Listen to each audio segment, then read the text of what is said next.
And it's with mixed emotions, a heavy heart for our community and our hockey club, but I guess with delight and sincere best wishes for Wayne Gretzky, that I announce, and I guess more important, confirm that the Edmonton Oilers have agreed to trade Wayne Gretzky to Los Angeles. August 9th, 1988.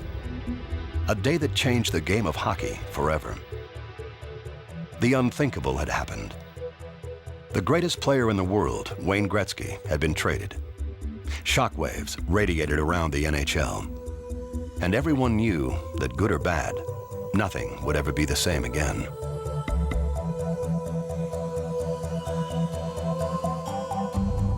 Oilers owner Peter Pocklington went from hero to zero in a matter of seconds.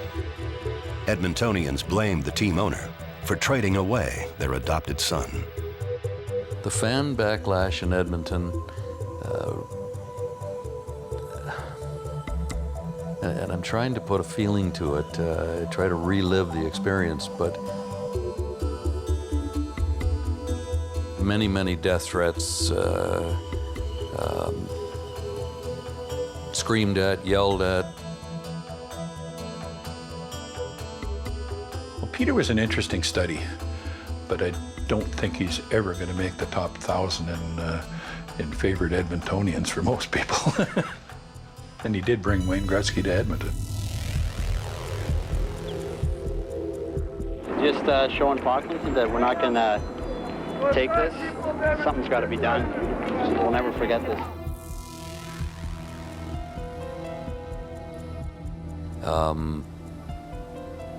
Nastiness, but I looked at it as strictly the fans are going through the emotional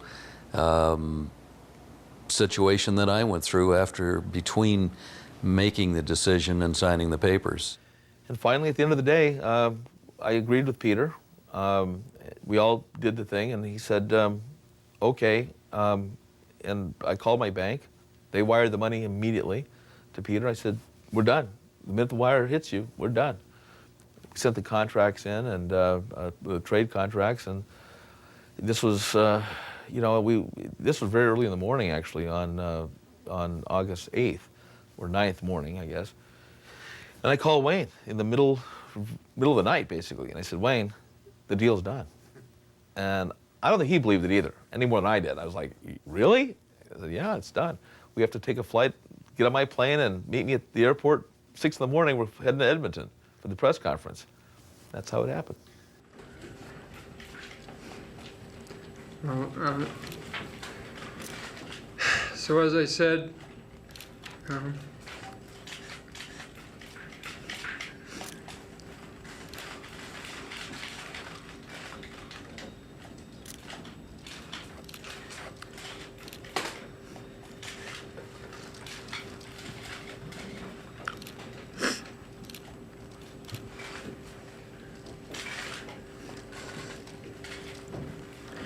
promised Mess I wouldn't do this.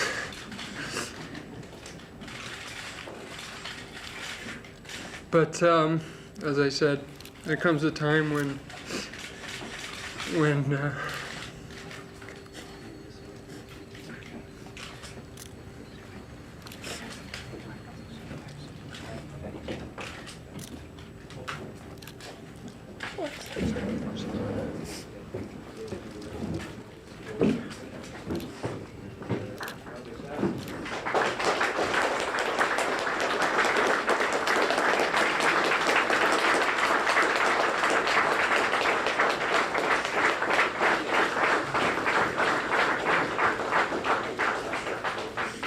I made a terrible mistake by not going over and putting my arm around him and saying to the press, Wayne, if you don't wish this to go ahead, the deal is off. But for some reason, I didn't have the composure during that press conference that I wish I, in hindsight, had. Well, it was a pretty sad day in my life. We had done everything we could do in the NHL at that time. We thought we had our team in a position that we could keep going for a few more years. And to lose somebody like Wayne, yeah, it was pretty devastating. Conservatively working over to Smith.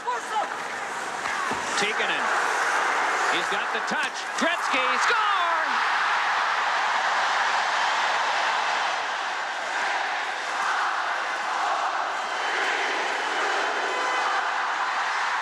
On May 26, 1988, the Oilers captured their 4th Stanley Cup in 5 years. The team was unstoppable and seemingly untouchable, or so everyone thought. The Edmonton Oilers. Well, there's not a young hockey player in Canada, or North America for that matter, that wouldn't love to have his name on that cup.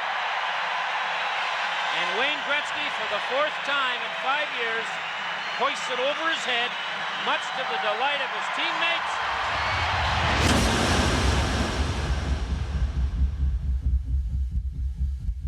The team picture itself was really ironic because what had happened in the past, and I was really lucky that I'd been on 4 champions, but the previous 3, the ice was kind of helter-skelter, and you really couldn't move, and it really became almost not fun.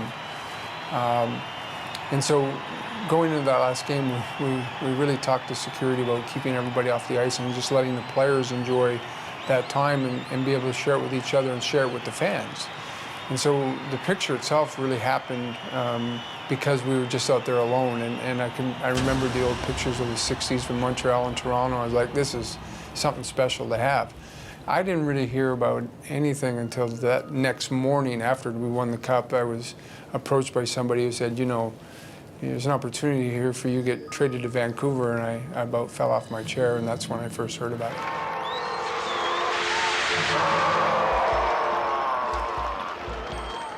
The continuation of the Oilers dynasty gave the city of Edmonton plenty to celebrate during the summer of 1988.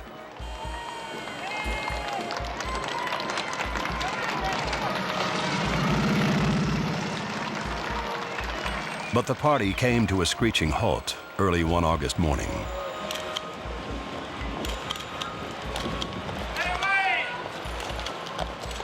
When Wayne Gretzky walked into Molson House on August 9th, he had no idea he was about to change the course of hockey history. Okay, Peter, they're coming in now. Wayne and I were flying up there, and you know, I was really nervous. And Wayne seems always cool, but I think he was pretty nervous too. This was pretty shaken up, and I didn't know what to expect up there. You know, to me, a press conference in LA is 2 beat writers and a 1 TV station, you know? So I thought, well, how big could this be? We get up there, and it was the Molson Center, and it was a zoo. I've never seen so many cameras, and it was crazy. McNull and myself, and I had the expert advice of our president, in fact, my best friend, Glenn Sather, in putting it together. I don't want to try and philosophize on what's happened because I don't think we can justify the reasons why this has happened.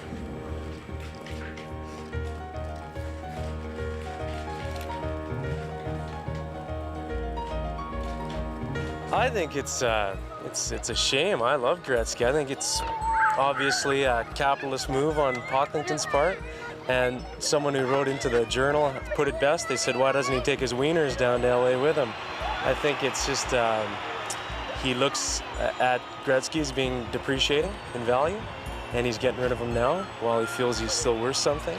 And it's a loss, a great loss to Edmonton, a great hockey player. He is the Edmonton Oilers, so they've virtually lost the whole team. It was the end of an era.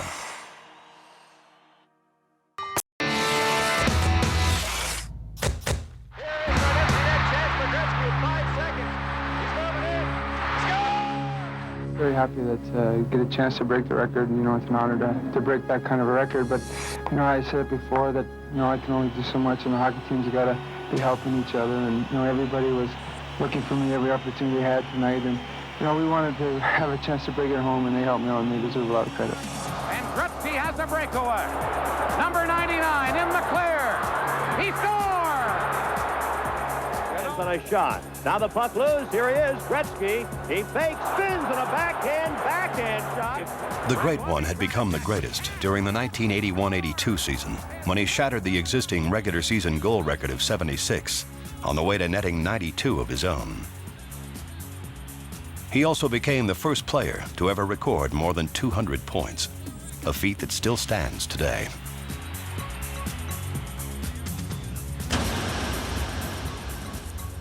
I remember the moment 3 or 4 years before Wayne's wedding, before the trade, before the atom bomb went off. Jerry Buss had approached me and said, LA needs someone like Wayne. I'll give you $15 million for him and some players. And I said, Jerry, now's not the time. I said, there will be a time, obviously, when I might consider it, but not now. In 1985, the time wasn't right for then Kings owner Jerry Buss to buy the greatest player in the world. But when new owner Bruce McNall came calling in the summer of '88, Pocklington reconsidered. Bruce, I think maybe now's the time, but I said with it, obviously, I want a lot of, not only the $15 million, but I have to reseed my team. There was sort of rumblings when we were on this Arctic fishing trip that Peter had taken a lot of us. We had a great time, and there was some rumblings from the guys who were on that trip that Peter was going to sell Wayne, and the deal had already been done. And he'd never approached me about it. Here's Gretzky in behind the net.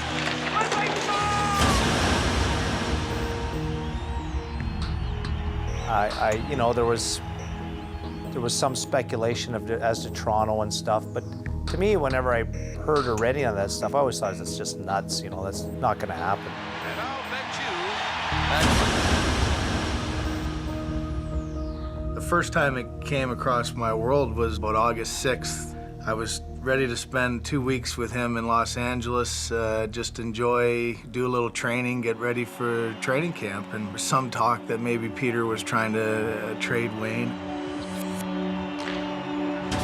I had 1 year left in my contract, and I would have been an unrestricted free agent. And I made it clear to Peter and Glenn, and mostly Peter, that I was going to finish the year out, and I had good reason to why I wanted to finish the year out. I really had no intentions at that point in time of leaving and stiffing the Edmonton Oilers. Despite ongoing contract negotiations, none of Gretzky's teammates were aware of the impending deal. Their only thoughts were of a Stanley Cup repeat the following season. I saw economically that we were going to go over a cliff unless we did something, and especially over a huge cliff if I lost Wayne 2 years later and knew we couldn't match anybody in the U.S.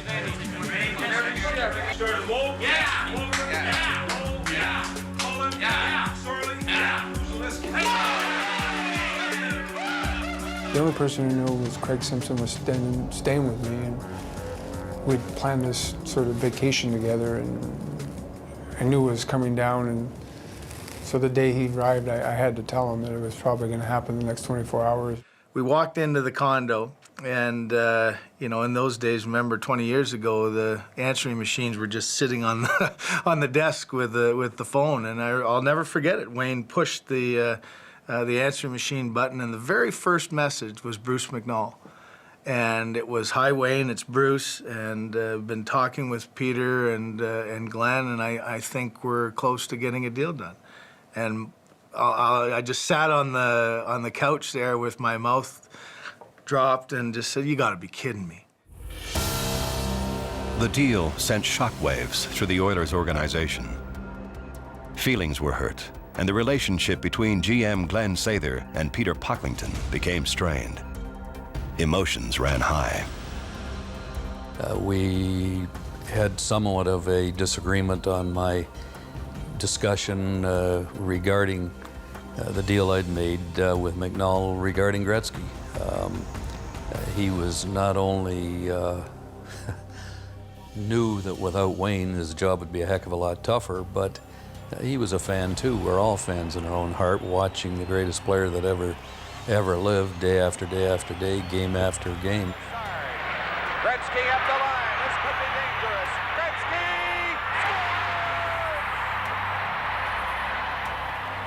scores! He knew how I'd react to it. I gave him a big shove.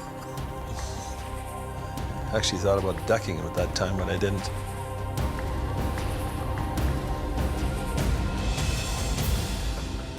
The proposed deal was Wayne Gretzky, Marty McSorley, and Mike Krushelnyski for Jimmy Carson, Martin Gelinas, 3 first-round draft picks, and $15 million.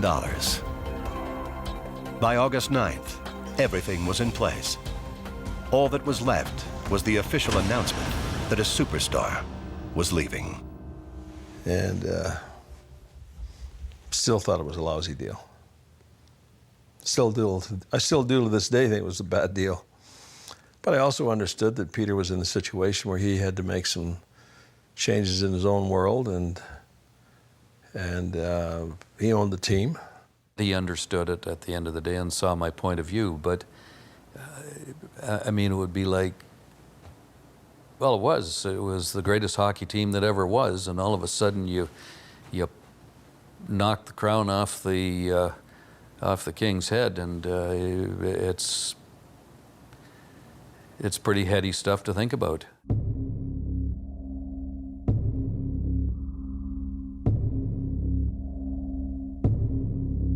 He's probably the last guy you'd ever think you'd be talking about being traded. You'd more likely to think it would be yourself, or or maybe one of your other teammates. But that's the game, and things like that happen.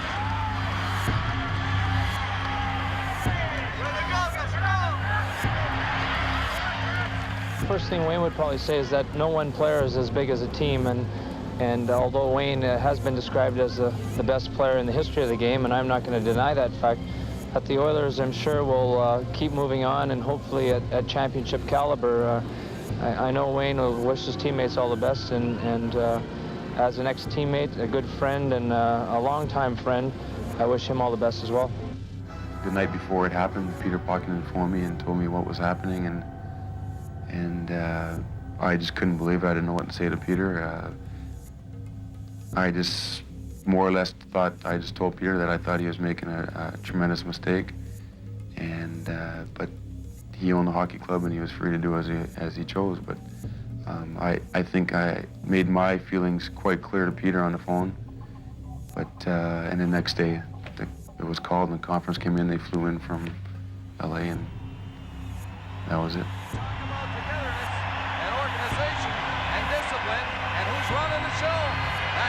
Who's telling Sander, I've taken enough orders from you. You get out here, pose in this picture. Peter met us, and he said, Wayne, I'd like to speak to you alone.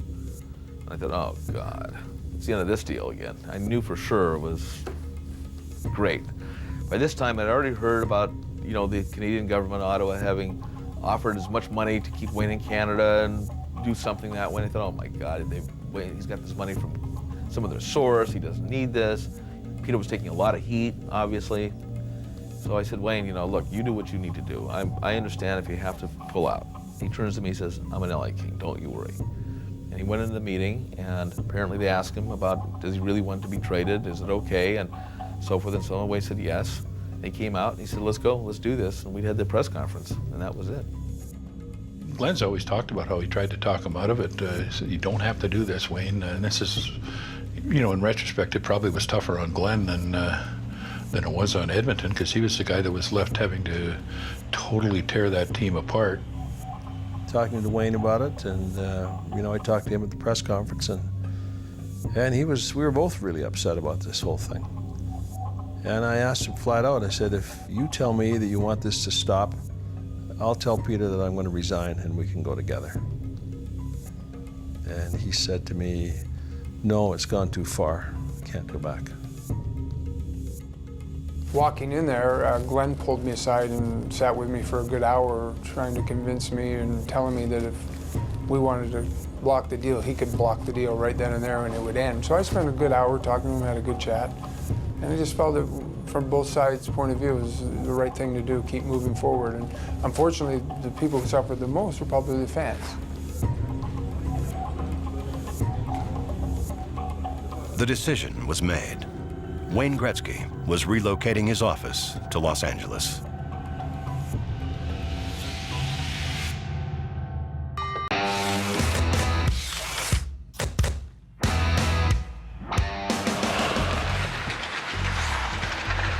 Basically, I didn't want to go anywhere, but I wanted a couple things. And one of the things I wanted to eliminate was the 21 years. And I got rid of that. And I remember the day I signed the contract. I signed a 5-year contract. And at the end of those 5 years, I could be an unrestricted free agent if the Oilers didn't offer me a raise by the 5th year.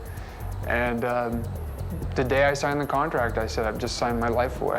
I'll be traded before the 5 years is up. And I remember distinctly making that quote. Here's Gretzky. Shoots.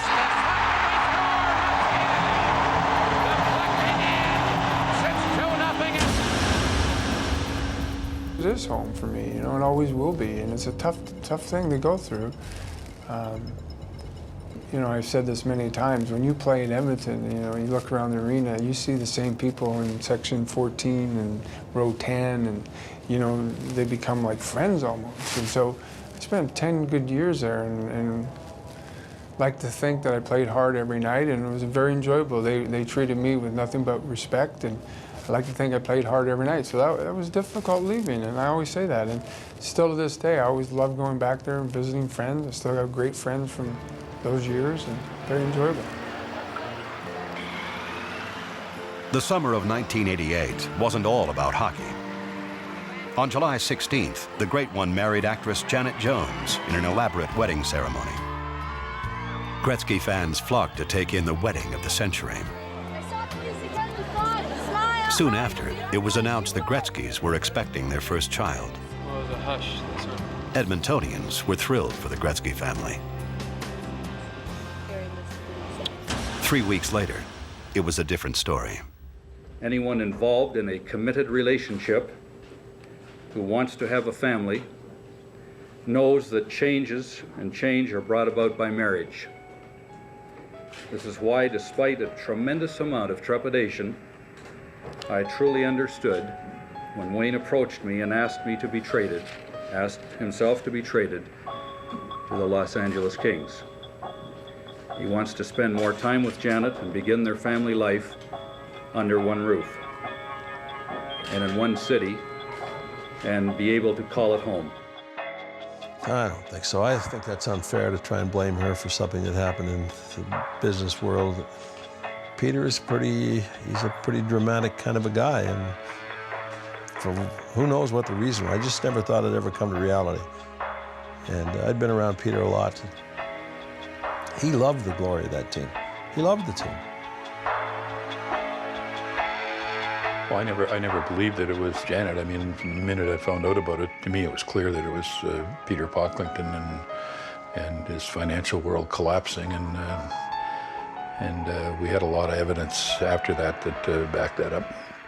Times change, and times did change, and times had changed in Wayne's life. He had gotten married. He had, I'm sure there was a little bit of pressure from his new wife to feel more comfortable in Los Angeles, but those are maybe excuses that I made to realize that it was, number one, a good business deal for Edmonton. It was a great business deal for hockey. It was a great business deal for Los Angeles. In fact, the year that we traded Wayne to LA, the year before, their total seat revenue was $4 million. The first year out, and when Wayne came to the scene, it went up to $20,500,000.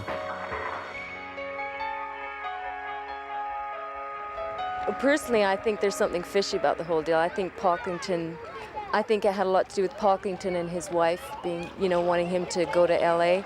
I don't think he really wanted to go. The more you read about it, the more you see on TV, it seems to me there's something fishy going on. I don't think he really wanted to go myself. And I think it's going to be a big loss for Edmonton. I'll never feel the same about the Oilers again, let's put it that way. I'm devastated. I just think I cried with him yesterday. Every time I see the interview, I blubber again. I'm really upset with it, and I probably won't be an Oilers fan. I'm in shock. In shock. Didn't think they would trade him. I thought he was one of the untradables. Well, they'll feel his loss. There's no doubt about that.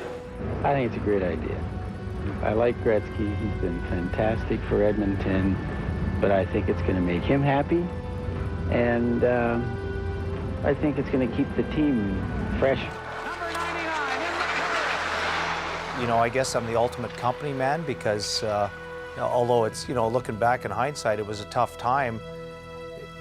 That's just the nature of the business, you know, and obviously two sides couldn't get it together and things move on. And even though he's, you know, a great buddy and arguably the greatest player in the history of the game, it's like, that's show business. That was my reaction at the time. I know that other guys, particularly Mess, was, you know, much more heartbroken than I was. And I you know, hopefully Wayne's not seeing this and think that you know, I'm not uncaring, but it, you know, it's just business. Really, we're close, you know, almost like brothers in a lot of respects. And so it was tough. Not only is it tough from a personal standpoint, but because of how much fun we were having playing the game and how well we knew each other and how well we knew our roles and how easy a fit it was and just everything. But we knew when Wayne was traded that obviously it was the end of a pretty good ride for sure.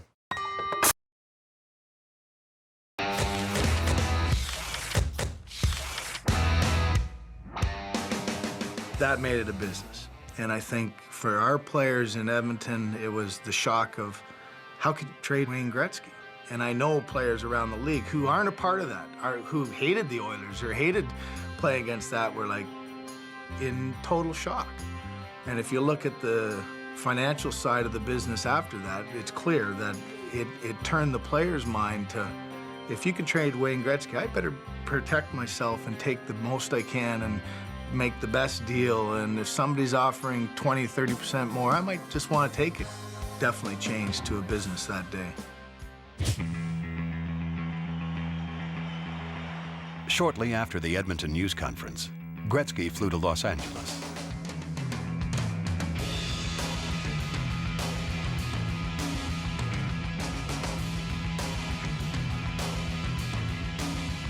Within hours, the LA press was on his trail, and the word soon spread through the Los Angeles sports scene that the newest king was in town.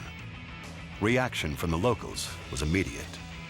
Thank you for calling the LA Kings. Can I help you? And how many seats you looking for, Mike? Sure, I have to go. It's a little busy today. Los Angeles Kings, please hold. Kind of mixed emotions for me. This morning it was very difficult to leave the city and leave some of the people who have become my greatest friends for the last 9 years.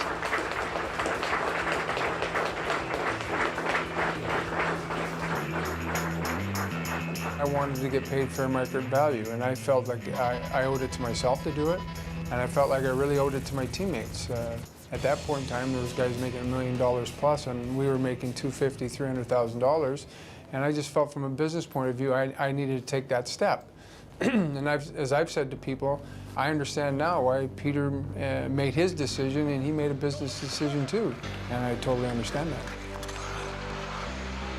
It was bigger than I thought it was, you know. Initially, I just wanted to try to bring a top player to LA and get some notice in LA. That was my first thought. But after speaking to Wayne a little bit, it was actually Wayne's vision in a way of saying, you know, we can expand this to something big.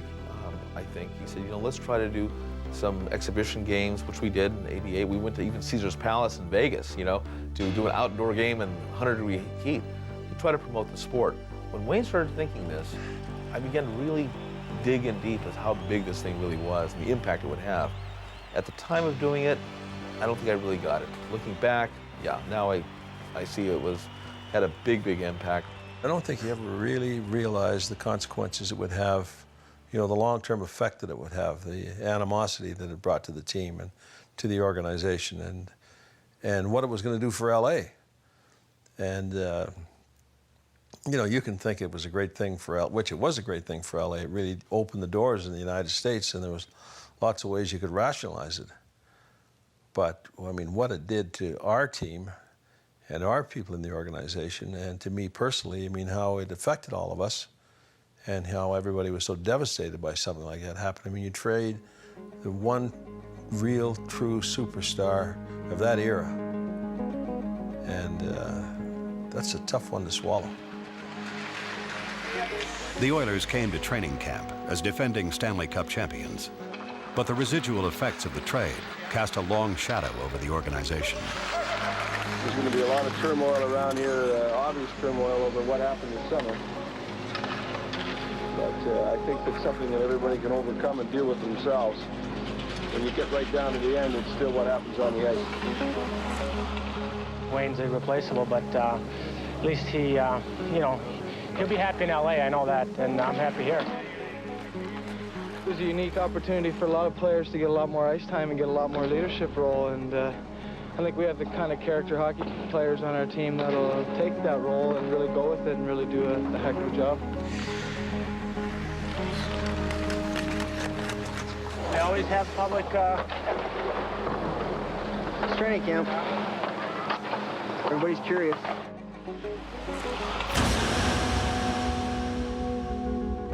You can't take away the biggest part of your franchise and not expect things to be completely different. And you had all the dynamics of, you know, Wayne being gone and a little sense of bitterness as to who's telling the truth. You know, did Peter just give him, did Wayne ask to be traded? You know, there's so much up in the air things that I think that clouded the waters a little bit.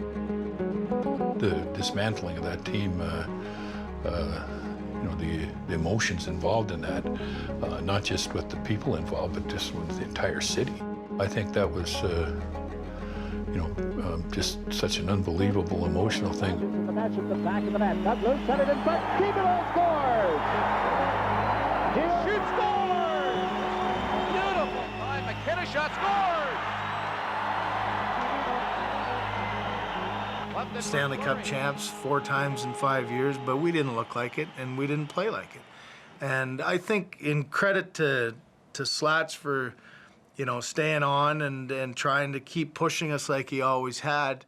Getting the team to change its attitude and really changing a lot of the internal leadership inside the hockey club, and knowing, you know, that now we're going to have a lot more difficulty trying to keep this group together, because now kind of the, you know, your centerpiece is gone all of a sudden. This star that we had built the team around is gone, and now you got to create somebody else into that position. You have to create more people, you have to be stronger as a group.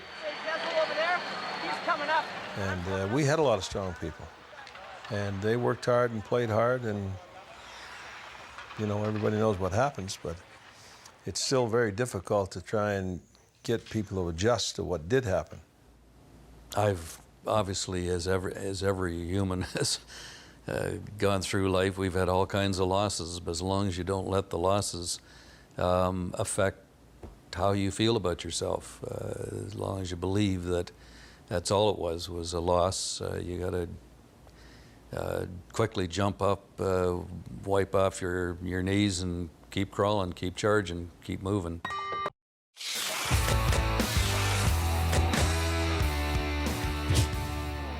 Going to bring out the best in our players. I think for a lot of years in Los Angeles, people really never focused on us. I think now with Wayne Gretzky there, we're going to have the attention of the media, the attention of the other teams. We've got some new faces here from last year, some new blood, some new attitude, and I think we're going to be a little bit better than some people are expecting us to be. The thought was, you know, I made a decision. My favorite team as a kid growing up was Detroit. My dad wanted me to go to Detroit, but my gut was telling me, you know, there's a huge challenge here in LA. I really thought it was the right thing to do in my heart. That's all, my gut feel, and I wound up in LA. It was tough, you know, because, and what was more difficult was when I did get traded, and the first day I was at training camp, I remember that night calling friends and saying, I don't know what I did. I went from one of the greatest teams in hockey history to the team that was 20 out of 21 last year, and there's a big difference in talent. And I don't mean that with any disrespect to the players who were there, but you go from Messi and Anderson and Curry and Grant Fuhr, Kevin Lowe, it was a big drop-off, and that was a real eye-opener for me. It was an eye-opener for LA as well. Turns out wherever Gretzky goes, a crowd follows, even at the Kings training camp. He had some apprehension, and he knew that there was, lots of pressure on him. And mind you, he had handled it from the time he was, 7 or 8 years old, so he was used to it. But he knew this was going to be another level of pressure, but probably the kind of challenge that he needed because, he had done everything, and maybe that was as much as anything that he just saw this as another level of a challenge. For the first time in ages, the Forum was sold out for hockey. They called it the trade of the century. August 9th, 1988. The holder of 49 NHL records, number 99, Wayne Gretzky. Inside the line. Carpenter's loose in front. Here's Taylor at the side of the net to Gretzky. Scores! Wayne Gretzky's first game in LA was the stuff of legends. On his first shift, his first shot on net, he scored his first goal as a Los Angeles King.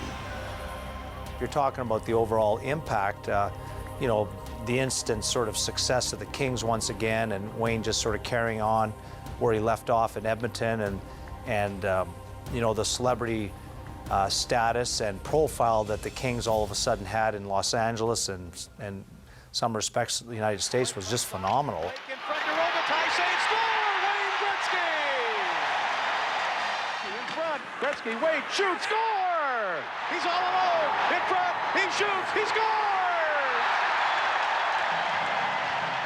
I saw what was going on with LA. I mean, it was a lot of hype. It was dramatic for Wayne to be there, and probably pretty typical and pretty terrific for him. The Oilers faced the LA Kings in the first round of the 1989 playoffs. The Oilers took a 3-1 series lead, then fell victim to the Gretzky magic. The center breakaway for Gretzky. He's all alone, in front, he shoots, he scores! That really, in retrospect, that really sort of severed the ties for all of us, because what people predicted to happen was exactly happened. Was Wayne Gretzky came in with another team and knocked us out. So I think that sort of rebooted us as a team for the following season. The defining moment for me anyways, and I'm sure other players, was in the room after. As bad as your feeling of losing a 3-1 lead, was Slats stood up and said, I'm not going to over-talk this, and we're all disappointed, but look out there and remember that moment. There's your buddy dancing at center ice as he just put a nail in your coffin. And he said something a little more prophetic than that, but, he basically stuck it where. And don't forget that. I think we just realized that we had an obligation, and that, we're still Oilers, and we still have a tradition here, and there's some new guys coming on the team, and we have an obligation to the fans and to the organization and everything. So once we basically had that entrenched in our minds, then it was back to business as usual. Mark Messier emerged as the new leader of the franchise, and the team roared through the 1990 postseason, reclaiming the Stanley Cup. Canada salutes the Edmonton Oilers, Stanley Cup champions 1990.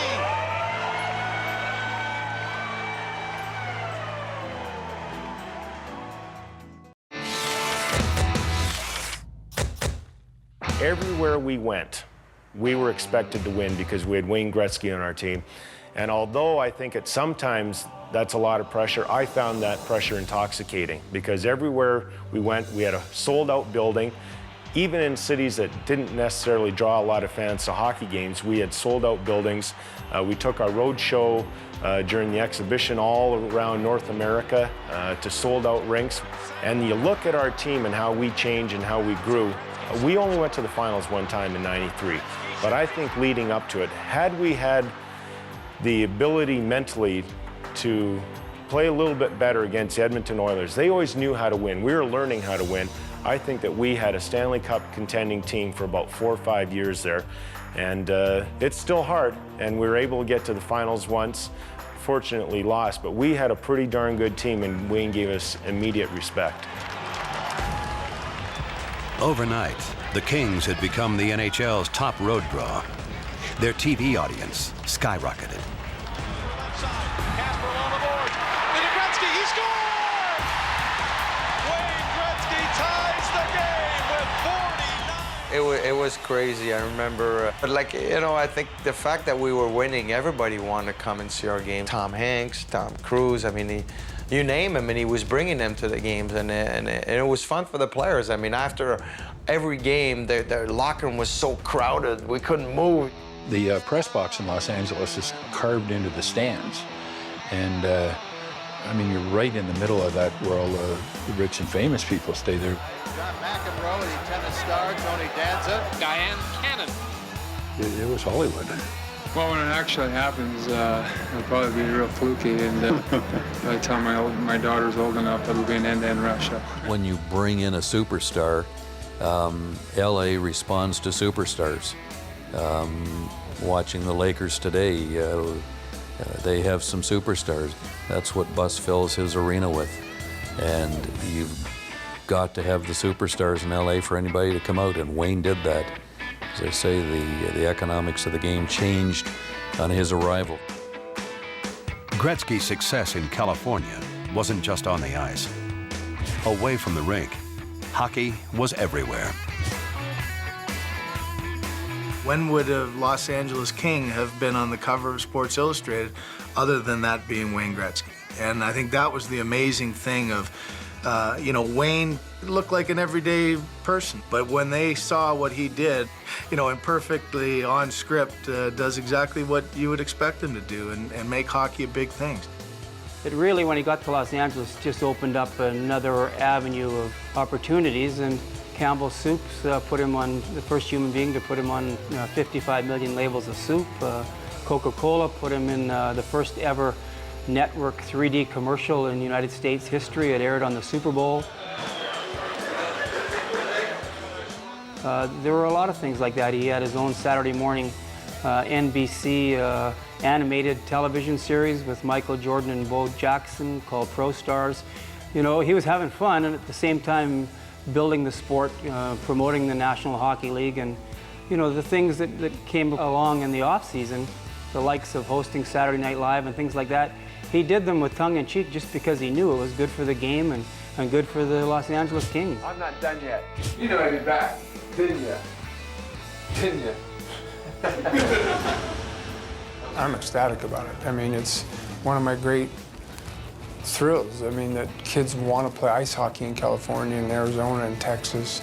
I think it's very positive for our sport. I tell parents all the time out there, let your sons and daughters play inline hockey till they're 8, 9, 10, and then if they still enjoy the game, it's not going to hurt them when they jump into ice hockey. So, you know, hockey's come a long way. August 9th, 1988, a day that changed the game.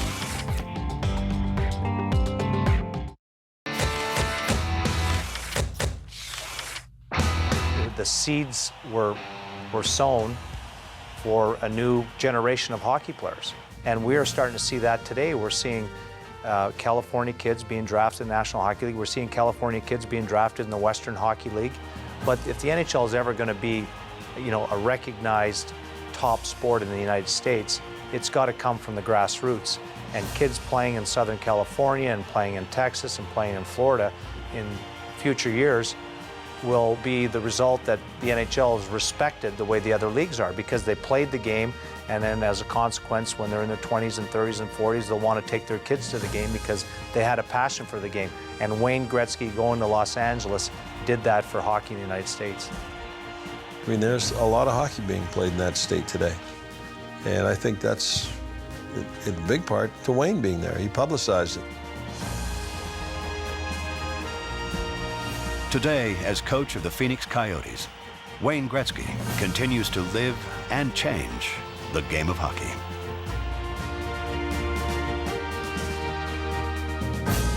It's important for all of us to continuously sell the game, whether it's myself as a coach or Shane Doan as our captain.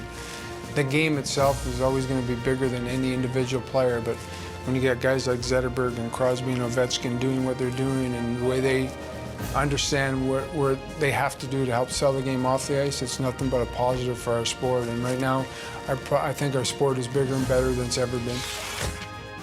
August 9th, 1988. A day that changed the game. There's the guy who's the chief engineer of this team. There is the man, the great one,